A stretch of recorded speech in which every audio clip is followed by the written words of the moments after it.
اعوذ باللہ من الشیطان الرجیم بسم اللہ الرحمن الرحیم۔ سورہ مومن مکی۔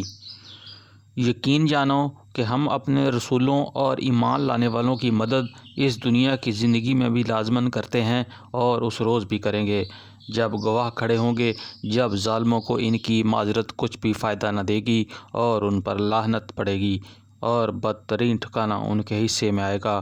آخر دیکھ لو کہ موسیٰ علیہ السلام کی ہم نے رہنمائی کی اور بنی اسرائیل کو اس کتاب کا وارث بنا دیا جو عقل و دانش رکھنے والوں کے لیے ہدایت و نصیحت تھی۔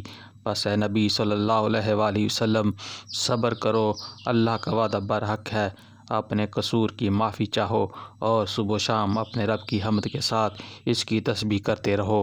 حقیقت یہ ہے کہ جو لوگ کسی سند و حجت کے بغیر جو ان کے پاس آئی ہو اللہ کی آیات میں جھگڑ رہے ہیں، ان کے دلوں میں کبر بھرا ہوا ہے، مگر وہ اس کی بڑائی کو پہنچنے والے نہیں ہیں جس کا وہ گھمنڈ رکھتے ہیں۔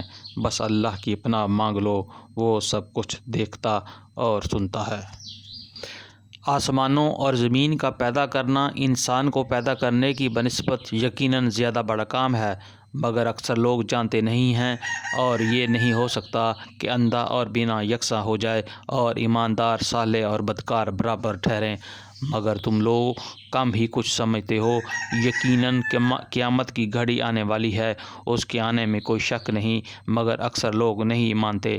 تمہارا رب کہتا ہے، مجھے پکارو، میں تمہاری دعائیں قبول کروں گا۔ جو لوگ گھمنڈ میں آ کر میری عبادت سے منہ موڑتے ہیں، ضرور ذلیل و خوار ہو کر جہنم میں داخل ہوں گے۔ وہ اللہ ہی تو ہے جس نے تمہارے لیے رات بنائی تاکہ تم سکون حاصل کرو اور دن کو روشن کیا۔ حقیقت یہ ہے کہ اللہ لوگوں پر بڑا فضل فرمانے والا ہے، مگر اکثر لوگ شکر ادا نہیں کرتے۔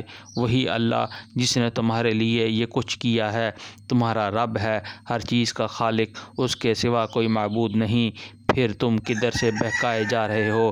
اسی طرح وہ سب لوگ بہکائے جاتے رہے ہیں جو اللہ کی آیات کا انکار کرتے تھے۔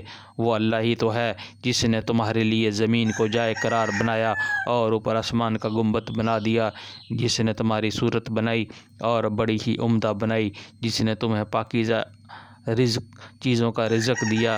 وہی اللہ جس کے یہ کام ہیں تمہارا رب ہے، بے حساب برکتوں والا ہے، اور کائنات کا رب وہی زندہ ہے جس کے سوا کوئی معبود نہیں۔ اسی کو تم پکارو، اپنے دین کو اسی کے لیے خالص کر کے۔ ساری تعریف اللہ رب العالمین کے لیے ہے۔ اے نبی صلی اللہ علیہ وآلہ وسلم، ان لوگوں سے کہہ دو کہ مجھے تو ان ہستیوں کی عبادت سے منع کر دیا گیا ہے جنہیں تم اللہ کو چھوڑ کر پکارتے ہو۔ میں یہ کام کیسے کر سکتا ہوں جبکہ میرے پاس میرے رب کی طرف سے بینات دیا گیا ہے کہ میں رب العالمین کے آگے سر تسلیم خم کر دوں۔ وہی تو ہے جس نے تم کو مٹی سے پیدا کیا، پھر نطفے سے، پھر خون کے لوتھڑے سے، پھر وہ تمہیں بچے کی شکل میں نکالتا ہے، پھر تمہیں بڑھاتا ہے تاکہ تم اپنی پوری طاقت کو پہنچ جاؤ، پھر اور بڑھاتا ہے تاکہ تم بڑھاپے کو پہنچو، اور تم میں سے کوئی پہلے ہی واپس بلا لیا جاتا ہے۔ یہ سب کچھ اس لیے کیا جاتا ہے تاکہ تم اپنے مقررہ وقت تک پہنچ جاؤ اور اس کے لیے تم حقیقت کو سمجھو۔ وہی ہے زندگی دینے والا اور وہی موت دینے والا ہے۔ وہی جس بات کا فیصلہ کرتا ہے بس ایک حکم دیتا ہے کہ وہ ہو جائے اور وہ ہو جاتی ہے۔ صدق اللہ العظیم۔